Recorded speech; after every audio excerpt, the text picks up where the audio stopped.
A federal judge strikes down Illinois' AR-15 ban. Plus, the gun industry promotes a plan to dismantle Biden's gun office. All this and more on the news update. No, the devil's got no hold on me. All right, ladies and gentlemen, welcome to the news update. I'm contributing writer Jake Fogleman, joined as always by Reload founder Stephen Gutowski. TheReload.com, of course, is where you can head on over today and sign up for our free weekly newsletter. It'll keep you up to date on all things happening in the world of gun politics and policy.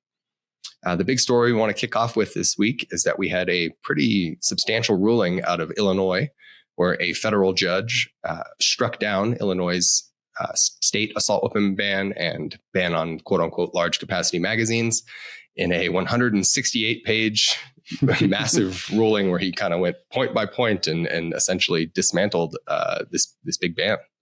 Yeah, super thorough ruling for sure, which is, I think, we've talked a lot on the show about how the Supreme Court has been very unwilling to intervene in Second Amendment cases before they get to final dispensation. So like before they've had the merits hearing and there's a final ruling and all that, the court has been super opposed to taking those cases. And it's they've had Clarence Thomas and others remark on this fact that the majority doesn't seem to want to take these until they're fully fleshed out, and they've incorporated every single Second Amendment ruling that the court has handed down, including most recently Rahimi.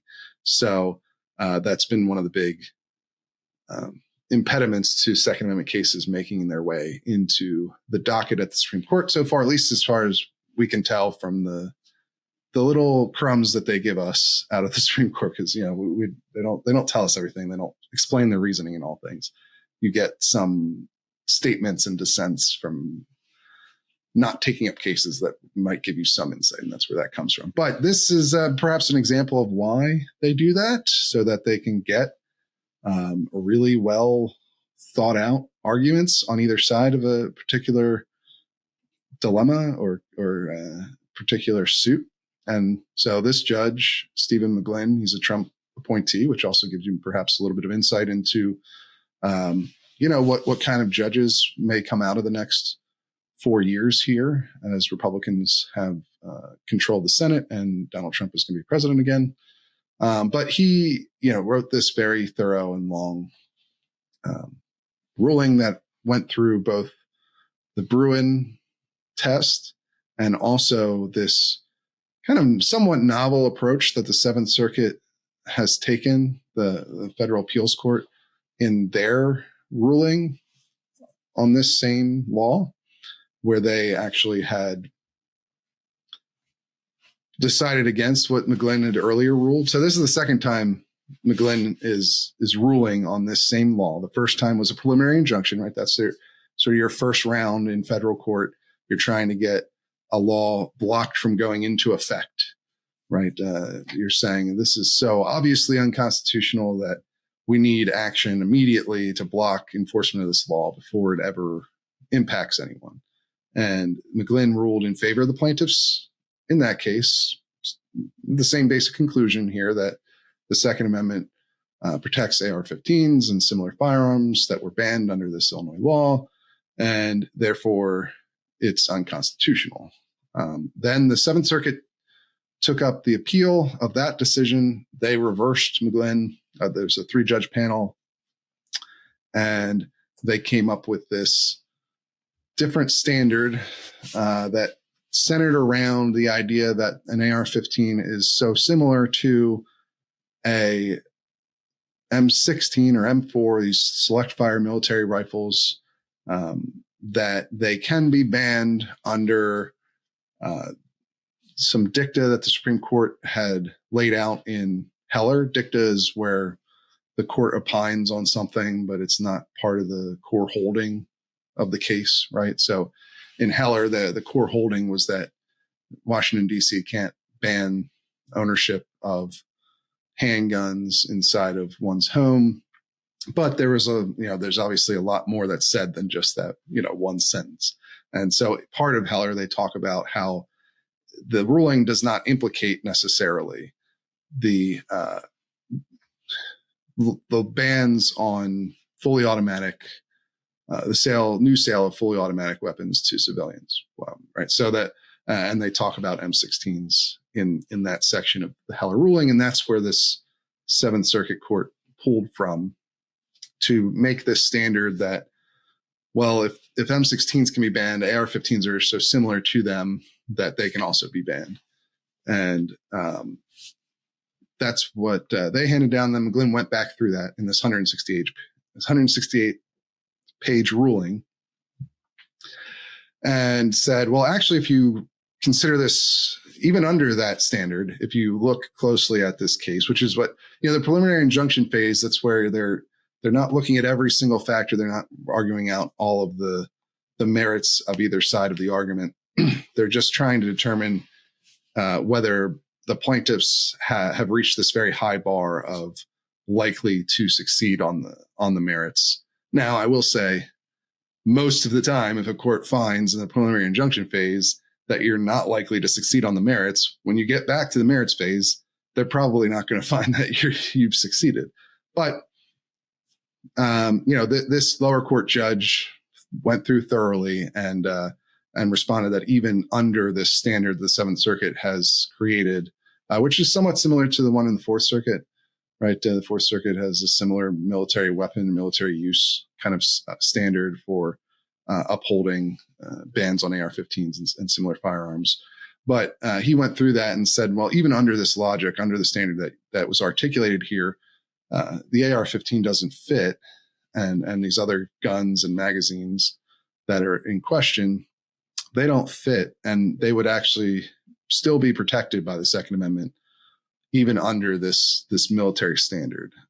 It's an interesting ruling, right? And I think a very thorough one, and one of the first ones I've seen where a judge has gone and responded to this whole military similarity test that a couple of courts have now resorted to uphold assault weapons bans. So you actually did a whole analysis piece looking at how he got to the conclusion that even under this Seventh Circuit test, AR-15s are still protected and this law is still unconstitutional. What were some of the key details in there?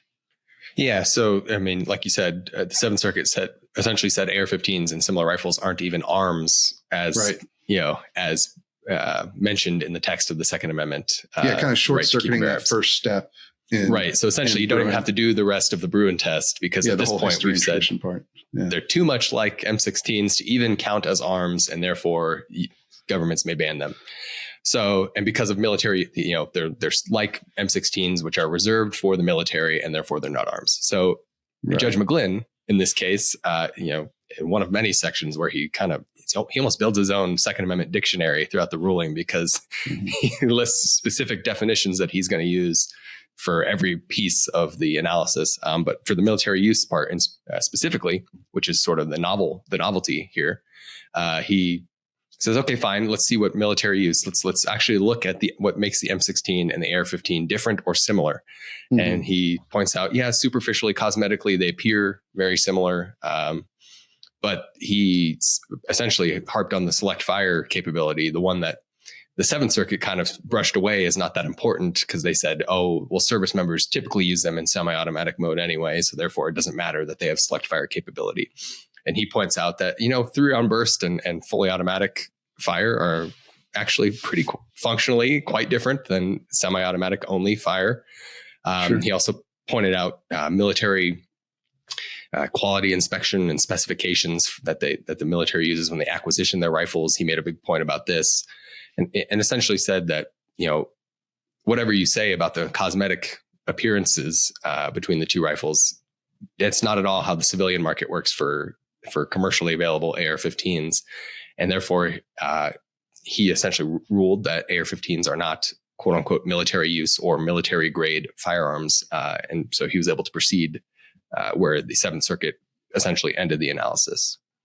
Yeah, because the Seventh Circuit is just it's kind of funny, the Bruin test, because one of the big complaints in Bruin from Justice Thomas, Clarence Thomas, who wrote the majority opinion, was this idea that Heller had created a 2-step test, and then, but he kind of creates a 2-step test. Right, totally. Because the first thing is to see if the arm is, see if the law implicates the plain text of the Second Amendment. And that's where you're getting some of these novel approaches like the Seventh Circuit, where they're saying, well, it's about the right to keep and bear arms. So what's an arm? Is this thing, are these guns that are banned even arms? Now, Thomas himself, when the Supreme Court declined to take up this case at the preliminary injunction phase, he kind of, he basically mocked the idea that that AR-15s aren't arms, that the most popular rifle in the country is somehow not an arm protected by the Second Amendment. He basically said that was absurd. And so, I don't know how much credence this approach would have if the Supreme Court actually takes up this case at some point. But, that's how they're trying. That's the way that they're going about upholding this law, is saying, well, the Supreme Court has said that M16s aren't protected by the Second Amendment, or aren't necessarily protected by the Second Amendment, aren't presumptively protected. And so AR-15s are similar to those, therefore they're also not presumptively protected. And, using this whole military arms concept. And that's sort of what McGlynn gets at, that actually these aren't, as similar as an AR-15 and M16 are, and they're the same design, right? But they have some internal differences that allows M16s and M4s to be capable of select fire, whereas civilian AR-15s are not. And then, there's also different standards that the military procurement requires for purchasing M4s and M16s that don't exist in the civilian market. And then the other thing I thought was perhaps even more persuasive than that was this idea that the Seventh Circuit got into about dual use, right? Can you talk a little bit about that? Yeah. So the Seventh Circuit previously, in that case last year that upheld or declined to issue a preliminary injunction, but also in a case pre-Bruin where they upheld a local Illinois, like a municipal assault weapon ban. They've mentioned this concept twice, but dual use. Essentially, they recognize that, some guns that the military use also have civilian applications. I think in that 2015 case, all of them, right? they specifically cite like the Beretta M9, right? That was for a long time the military's standard issued sidearm. But that's also commonly available on the civilian market. Sure. It's just a 9mm handgun, right? Bolt action rifles, pump action shotguns, military. Same thing. Yeah, they mentioned shotguns as well. Yeah. And so they acknowledge that, when there's these dual use firearms, then that puts the phrase they used was that puts the thumb on the scale in favor of Second Amendment protection. Now, for whatever reason, they didn't apply that same dual use standard to AR-15s. But in this ruling, McGlynn says, it very clearly should apply to AR-15s because there's millions of them on the civilian market. Right. They get used by, even if you assume that the M16 and the AR-15 are the same rifle for legal purposes, very clearly does get used in the military and for lawful civilian purposes as well. So therefore, it should be protected by the Second Amendment, was his conclusion. Yeah. So, I think his ruling represents a very thorough response to the Seventh Circuit's standard for upholding the assault weapons ban in Illinois. And it'll be interesting to see what the panel does this next time. If it's the same panel, I'm not sure if I have to ask somebody who would know, but I don't know if it goes back to the exact same panel or if it's a different panel or what happens next. But even if it does, sorry to jump in, one of the judges on that panel has retired or either taken senior status or retired. So even if it's the same panel, it won't be identical to the last panel. So we'll have to see what the appeals panel this second time around does with this ruling. But it's definitely one where he takes what they ruled seriously. He doesn't just try to, obviously he doesn't agree with it. There's several footnotes where he talks about the logical issues with some of what the Seventh Circuit has held, but he does his best to actually go through and abide by the precedent, and still comes to the conclusion that the law is unconstitutional and that AR-15s and the other banned weapons are protected by the Second Amendment. So I don't know how the Seventh Circuit will respond. Maybe they obviously they could just disagree with the idea that they're not similar, or disagree that they're not in dual use, or they could still say that they could still probably come to the same conclusion. But I think they'd have to take a serious approach to it, like he did, and walk through why they don't agree with him. But it's certainly interesting for that part alone, just to see how well established the record is now on this point, and to see somebody actually respond to some of these novel standards that have been set to uphold assault weapons bans in these different states, and gives people a full picture of the legal fight going on in the lower courts. And the Supreme Court may take up another assault weapons ban before this one gets settled, and so it may all be moot in the end. But as we mentioned, the Supreme Court's been pretty reluctant to actually take up an assault weapons ban case to this point. They aren't moving very quickly on those. There's no guarantee that they're going to do one soon, and so you may have to. You may see more fights like this in the lower courts, where the judges are going to go through and make their own conclusions and have their own battles over these different fleshed out standards, which is that's how federal lawmaking happens, or that's how the federal judiciary works. Ideally, is the lower courts, legal fights trickle up to the Supreme Court, and they're fully fleshed out before they get there, and then the Supreme Court can make perhaps the ultimate decision on who's right in this circumstance, and that can take years or decades, frankly, on this stuff. So hopefully it won't be decades. I think a lot of people would like to see a final conclusion on this stuff before long, but it's no guarantee, and that's why cases like this remain vital and important. Yeah, that's a great point. And just one last quick note before we go to our next story for our Illinois listeners out there.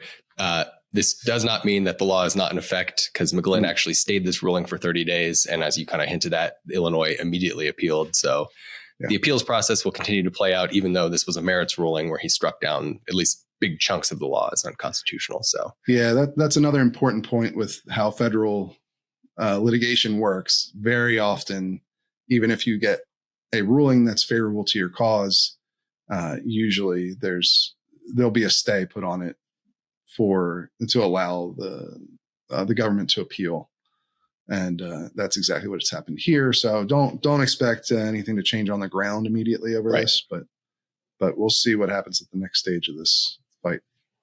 Absolutely. And moving on to one of our next stories, we have a call from the firearm industry's largest trade association, the National Shooting Sports Foundation.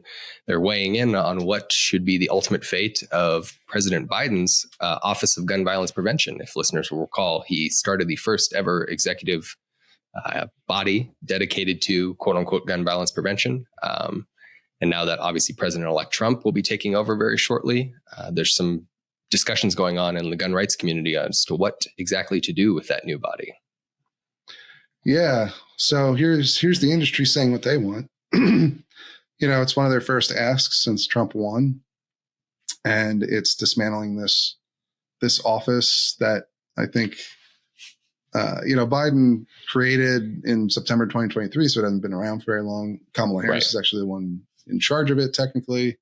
And, but it's meant to be a way for government officials to coordinate gun violence prevention efforts, like including things like community violence intervention programs, but also, guidelines for how to adopt red flag laws, things like that, between federal, state, and local government officials. But it also coordinates with gun control groups and is staffed by people who worked for gun control groups. I think Rob Wilcox is the deputy director of it, and he came straight from Everytown. So, it's definitely something of a clearinghouse for the gun control groups. And that has been something that has pissed off the gun rights groups and obviously the industry as well. Here we're seeing them say, hey, just get rid of this thing. There's no need for it. We don't think it does what it says it's supposed to do. There's been some controversy over the office since it's existed. The president of every town at one point had tweeted that federal officials had a meeting with Glock to try and persuade them to change their handgun design to make Glock switches harder to install or utilize. And so there's been a pressure campaign on that front, and that people, Republicans have said involved the Office of Gun Violence Prevention, that there was also a lawsuit on the same front from the city of Chicago. So there's been a lot of speculation that, this office has been coordinating some of these things. Republicans have been trying to subpoena records from the office for a while now unsuccessfully. So, it's definitely one of those things where it was a promise to the gun control groups that they would do something like this. And now that there's a new administration, there's nothing stopping Donald Trump from just closing this thing down, but also potentially reworking. We talked about this a bit with Cam Edwards last week on the podcast. If people want to go and listen to some of the possibilities, the early possibilities for what might happen on gun policy in the Trump administration. This one, I wouldn't be surprised if it gets shut down or if it gets restaffed with basically the exact opposite people that are in there now, gun rights activists, and remade in some way to that effect. The office is not, it's not a cabinet level position or anything. It's not like a new government agency. It's just an office in the White House. It's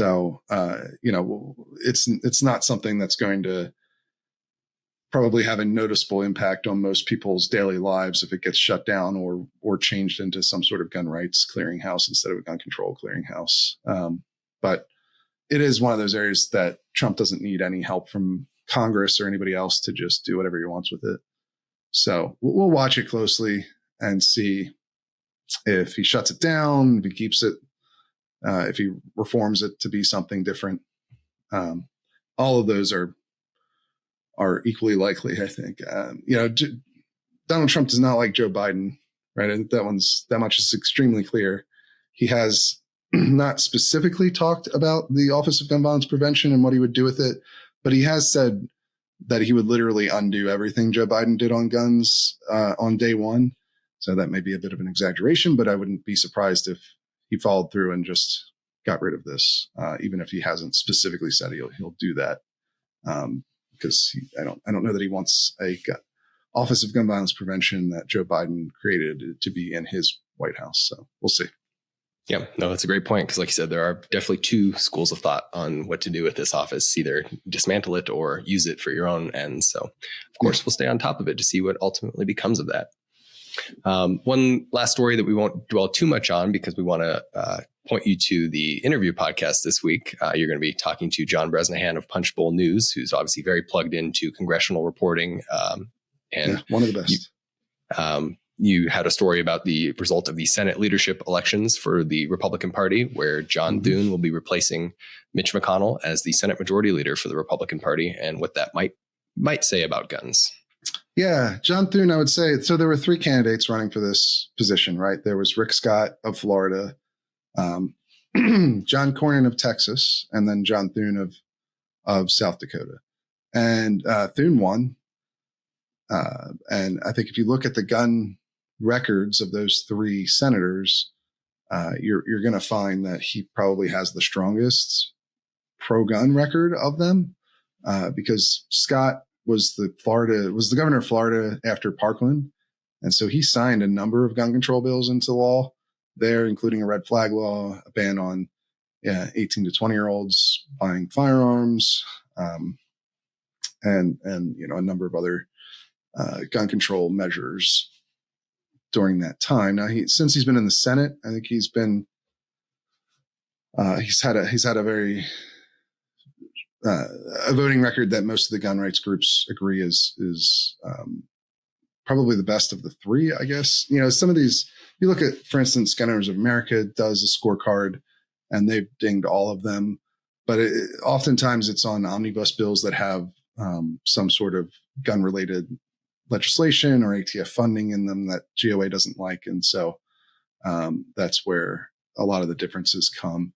Then there's John Cornyn, who's the Texas senator, who has really been the lead on gun policy for the Republican caucus for a long time. And but of course, that means during 2022, when the Bipartisan Safer Communities Act was being put together and passed, John Cornyn was the one leading that effort on the Republican side. And so while the Bipartisan Safer Communities Act is not something like an assault weapons ban or even universal background checks, it did add some new gun control measures, funding for red flag laws. It's a voluntary thing given to the states that want it, but it is in there.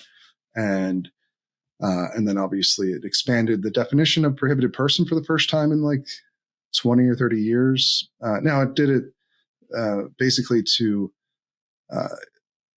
for people who have been convicted of domestic violence misdemeanors. It basically expanded the definition of what domestic violence is to include dating partners instead of either family, spouses, or people who live in the same place. It was probably not the most controversial expansion of the prohibited person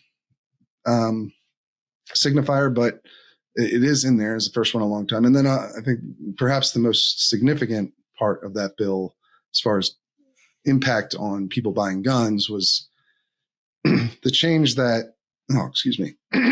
Sorry. Podcasting is very hard business. But the biggest change was probably to 18 to 20-year-olds, where they expanded the background check procedure to include a bunch of considerations that aren't in the normal check for everybody else. And most controversially, that gave the FBI 10 days to even start their investigation. So it's sort of a de facto waiting period. I think it'd be fair to describe it in practice as something like that. I haven't heard a lot of complaints about this in practice, to be fair, but in the way the law is written, the FBI, unlike regular NICS checks where they have to complete them as quickly as they can, that's why it's called the National Instant Criminal Background Check System. It's supposed to be instantaneous, and for most people it is. But then they can delay you if they find some reason to delay you. The process in the Bipartisan Safer Communities Act for 18 to 20-year-olds is totally different in that they can delay before they can delay to go and find things. Cornyn was the lead negotiator for Republicans on that bill. And it is something that has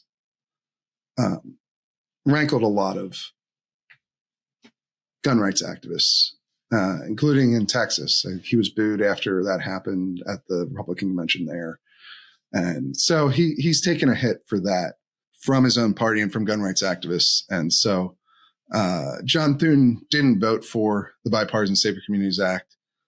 He's never voted for an assault weapons ban or universal background checks or anything like that. He's put up legislation for national reciprocity.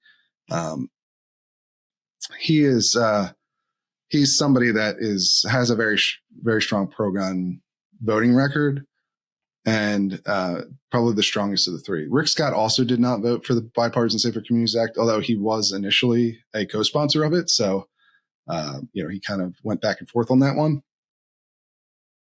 And so Thune, at least on paper, has a more pro-gun record than even McConnell, who also voted for the Bipartisan Safer Communities Act. And so, it's an interesting outcome. We'll talk more about it with John on the interview podcast, but I'm at the same time, I don't know how much it matters whether he's going to govern that much differently from how Cornyn would have or Scott would have on specifically gun issues.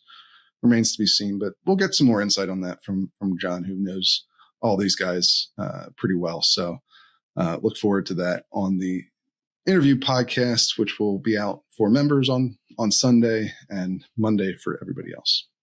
Absolutely. Listeners should definitely check that out. Getting into some of our newsletter links from the week.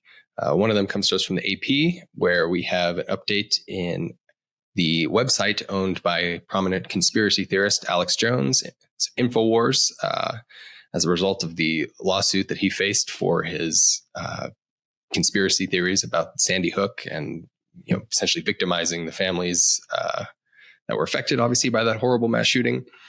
He had to auction off his Infowars website, and the satire site, The Onion, actually won that auction and now looks like it owns the IP for Infowars, and actually partnered with the gun control group Everytown for Gun Safety, who is now, I guess, in a multi-year deal with them to run its own ads on this new site. So it's kind of a strange development that we just saw this week. Yeah. I mean, it's a good reminder not to, slander and libel people from your media company. It's generally a bad idea, and it's probably going to end in disaster like it did for Alex Jones, one of the worst people in the country. But of course, the twist here being that Everytown is now involved with this whole thing, because which is somewhat fascinating. I mean, it makes sense on some level, right? Because Alex Jones, this all stems from him lying about the Sandy Hook parents and lying about Sandy Hook and claiming it didn't happen, and crisis actors and so forth. And so those lies eventually, after a very long time, have caught up with him. Finally, he's now off the air. I'm sure he will show up somewhere else and bring plenty of attention to himself. He's good at getting lots of attention by saying crazy things. That's his whole thing, crazy false things, oftentimes. But anyway, the Everytown getting involved makes some sense in that the conspiracy theory that brought him down was that he's a Sandy Hook truther. But at the same time, if you're buying Infowars to turn it into a satire site to mock conspiracy theorists, there may be a pretty good audience for that concept. But if you're making it into a delivery mechanism for political talking points, that usually doesn't work out nearly as well for satire sites. I would guess. So partnering with, really any kind of political activism group, but, especially Everytown in particular is not really known for their sense of humor, I don't think. I don't know, might limit the audience potential for this new venture, which, presumably they paid a significant amount of money for this thing. So I don't know what their plans are, but I think there's also an issue with the auction itself. The judges calling in the parties to go over how the auction was handled. So maybe it won't happen. We'll see. But kind of a wild story at the very least. I was going to say a wild story in a year full of them. Yeah, for sure. Definitely a wild story to see The Onion by Infowars. Yeah, I don't know, man. That sounds like an Onion headline. That would be, fake, but it's not fake. It's real. So truth is stranger than fiction this year. For sure. But hey, wild. And we'll see. I don't know. We'll see if it turns into some sort of just talking point repeating quote unquote satire site. But sure. Obviously the Onion has done some satire like that in the past. They have the one that's always brought up around mass shootings. The headline of, do you remember what it is? It's like nothing can be done, says the only nation where this always happens, or something. It's like something along, I'm paraphrasing, but right. That's basically the gist of it. That's a long running meme out there. So it's not that surprising to see the Onion get involved directly with a gun control group, but I don't know. I imagine that limits the appeal to a lot of people, but we'll see. We'll see how it actually plays out in real life. Sure. Which we are living in somehow. This is real life. All these things going on around us really are happening.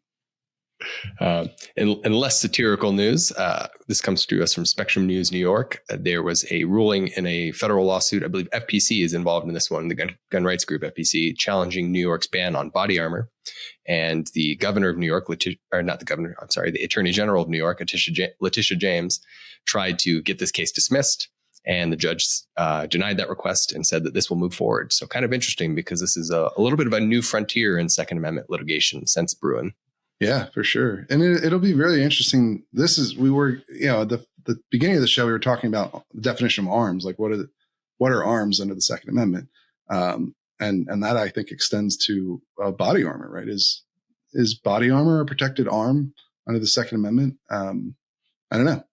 I think we'll see what the arguments are in the case and see how the judge comes down. But it's definitely another novel thing. These are not popular laws, right? We haven't seen many bans on body armor over the years. So New York is one of the only places that I think Connecticut, right? Connecticut's the only other one that I know of. I know a couple states proposed some last right. like cycle of sessions, but I don't know if those ended up passing. New York and Connecticut are the only ones I know for sure that have body armor bans. And this is another one that's based around mass shootings. There have been right. a couple of mass shootings where people have worn some kind of body armor right. during their attack. So that's what it's based off of. But whether that's good policy is a different question from whether or not it's unconstitutional, which is an even more fascinating, I think, discussion based on the language of the Second Amendment. We'll have to see. We'll have to definitely keep a close eye on this one and see where it goes. Absolutely. And then the final story we want to talk about is kind of a pair of stories, but both having to do with the state of Maine and developments in their gun laws. One of them is the fact that the 3-day waiting period that was passed by Maine in response to the Lewiston mass shooting last year. This is, if listeners will recall, is one that the governor actually didn't sign. She allowed this to become law without her signature because, guns are kind of a thorny issue, even in blue Maine. It's now getting its first lawsuit because it just took effect. They're challenging the constitutionality of the waiting period. And there's also, a grassroots citizen effort to get a red flag law on the books in Maine, even though it already has a quote unquote yellow flag law. Yeah. So a lot of action up in Maine right now on gun policy front in either direction. Right. Right. So another area of the country where I think we're going to have to pay close attention to and see what comes. I mean, this is also where we had that key race, which is still a bit in limbo because I think they have a ranked choice voting system up there, right? Yeah. And so Golden, the Democrat who had flip-flopped on an assault weapons ban, flipped to support it. He was locked in a tight race there and that was the main issue of the race. But he seems to have pulled off the win right now. It's close enough to where they're going to this ranked choice voting thing, which is essentially they're going to go and look at the second choice picks for the people who didn't vote for either of those candidates, the top two candidates. But I don't think it's going to make a difference because if you look at the results on Decision Desk HQ, the number 3 candidate is blank, meaning I believe that people just left that spot blank. And so presumably they didn't leave the top spot blank and then fill in the second spot, but who knows? We'll see. And then there's also, I think, a possibility of a recount there. But, regardless, there's been a lot of action in Maine on gun policy. Makes sense. There was a major mass shooting there, the worst in their history, just last year. So that's usually when we'll see a lot of action around gun policy. As we discussed, as you had that good piece last week around the election and why the election didn't really center on guns, why they weren't a very significant issue. And it was, again, most likely because of the lack of high profile gun violence, because that's what tends to drive the conversation. Maybe it should not, but it is what tends to drive it. But, we'll see what happens with these different initiatives in Maine in one direction or the other. We will certainly keep an eye on all of this stuff. That is what we do here at The Reload. We do not just cover guns when there's a mass shooting. We think that the issue deserves a lot more attention to that, and that there's a lot more to it. There's a lot more to guns in America than just mass shootings or federal legislation or what have you. It's a big part of our culture here in this country and a big part of our politics at every level. And so we think it deserves an independent and informed look. And that is what we try to deliver. And we do that by selling memberships to The Reload. That is how we fund the operation. And I will tell you right now,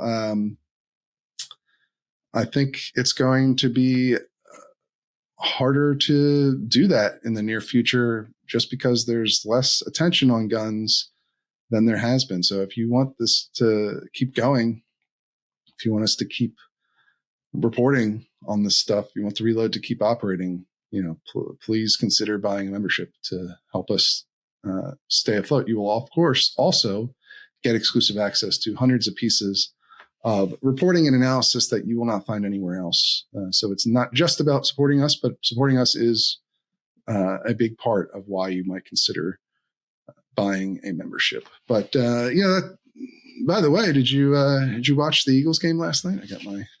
I was say, I noticed you got the bird shirt on. I did see the game. I'm sure you're pretty pleased with the outcome after what was a fairly slow start. It was pretty boring, right? For like 3 quarters. You could call it like a defensive struggle. The defenses on both sides looked pretty solid. The offenses did not. I think the Eagles might have the best defense in the league at this point with the way they've been playing lately. Those Georgia Bulldogs all panned out, which is kind of crazy. They went heavy on Bulldogs, and they all are playing at a high level now together in unison, which is amazing. Not something I necessarily expected. And then, of course, our secondary picks, our rookies, are absolutely incredible. Terry McLaurin, the best receiver on Washington, who's been having a really good year. He didn't have a single target when Quinyon Mitchell, the rookie cornerback for the Eagles, was on him. So I think he only had 1 catch the whole game. So pretty happy with the outcome. The fourth quarter was the best part. And of course, the fourth quarter was where Saquon Barkley came alive. And yes, he did. Yeah. I don't know. People talking about him for MVP. It'd be nice to have a non-quarterback MVP for once. Yeah. It has to be a quarterback every year. It's kind of annoying. Why call him the MVP? Just make it a quarterback award if that's what you're going to do. But right. Maybe Saquon will break the quarterback curse on MVP. We'll see. I'd like to see somebody do it. The Broncos still look pretty solid, better than I think most people expected. Heartbreaking loss last week. We almost gave the Chiefs their first loss. We literally, Bo Nix took them on a game-winning drive down the field, chip shot field goal. They win the game as clock expired, and then our line got absolutely dogged, and they blocked the field goal. So it was, as time expired, lost on a blocked field goal. So I'm still in mourning over that, but they do look good. The Chiefs just find annoying ways to keep winning. I don't think anyone enjoys that outside of Kansas City. I mean, I love Andy Reid and I like a lot of the Chiefs players, but man, I don't want to see them keep. Does anyone outside of Kansas City want to see them keep winning? I don't think so. Yeah, I don't think so. But the people in Kansas City must be pretty happy. They're like, the Tom Brady Patriots. Nobody wanted to see that keep happening. Yep. But it did. So we'll see if Mahomes and the Chiefs can keep that up too. But I wouldn't mind a rematch in the Super Bowl. To be fair, because that would mean we were in the Super Bowl again. But Anyway, you got anything fun coming up this weekend? Because just doing some family stuff. One is my friends of ours are having their first birthday for their child, and so I get to go to my first birthday for a friend, which is kind of a new thing for me. Exciting. I'm at that age now where all my friend groups are having children. So good. That, and then a family will get together on Sunday. So mostly family and friend stuff this weekend. Yeah. Since the Eagles already played, I might do board games this weekend. I haven't played board games in a while. Love board games. There you go.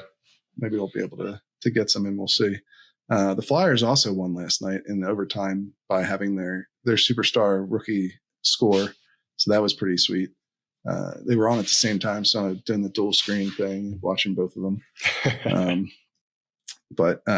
yeah, so it was a very good night for Philly sports last night. So I'm a little bit happier than normal today, thankfully.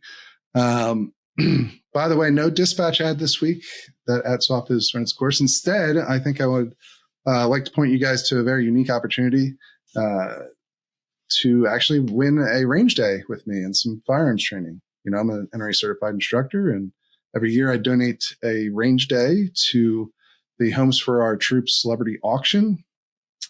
Literally right up there beside George Clooney and Ben Stiller and all of these A-list celebrities who are auctioning off stuff to benefit this military charity. By the way, Homes for Our Troops, as the name implies, they build specialized homes for severely injured veterans. So, and they have a great track record. You can go and look at their website. They're a 501c3. They're not some shady group. They have top ratings from all the major charity watchdogs. They spend nearly 90% of every dollar that comes in on actual programs, so they don't waste a lot of money on overhead. And you can actually, in addition to bidding in this auction on either the range day with me or one of the other really awesome, I mean, they got really cool stuff in there, like set visits for, some of the top TV shows or movies in there. I think George Clooney's auctioning off one of his fancy watches that he's famous for having. There's a lot of cool stuff. Lunch dates with different celebrities or news anchors or what have you. Sports personalities, jerseys and things, signed jerseys, stuff like that are being auctioned off. It's a lot of really good stuff. I encourage you to check out the whole auction. But I'm auctioning off a range day for two people, either in southeastern Pennsylvania or northern Virginia. So there's some flexibility in where we can do this thing. But it's been a great success the last couple of years I've done it. All the money goes to Homes for Our Troops. I will provide the ammo and guns for our range day and the training as well. And it's open to people of, all ages, as long as if they're under 18, obviously you have to get parental consent for that. But, it's just a fun experience and it's for a great cause. So I would recommend people go and check that out. And even if you don't end up bidding on one of the auctions, you can volunteer for Homes for Our Troops to go and actually build the houses themselves. And you can go through their website and see some of the people who've actually received homes from the organization. You can sign up to volunteer through their website as well. So check that all out and, give what you can, donate your time, donate your money, whatever you're able to do. I highly recommend it. It's great organization and a great event. So, all right, that's all we've got for this week. We will see you guys again real soon.